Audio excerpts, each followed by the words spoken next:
আজি বনাবলৈ লৈছোঁ কলডিল ফুলৰ পকৰি আৰু তিলৰ চাটনি।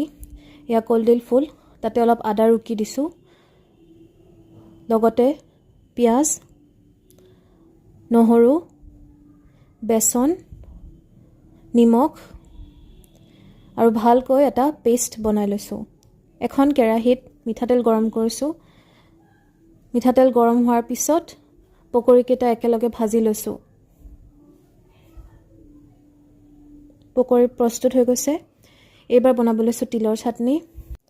কেই চামুচমান তিল লৈছোঁ আৰু এনেকৈ খুন্দি লৈছোঁ, লগতে এটা নহৰু কলি, অলপ ধনিয়া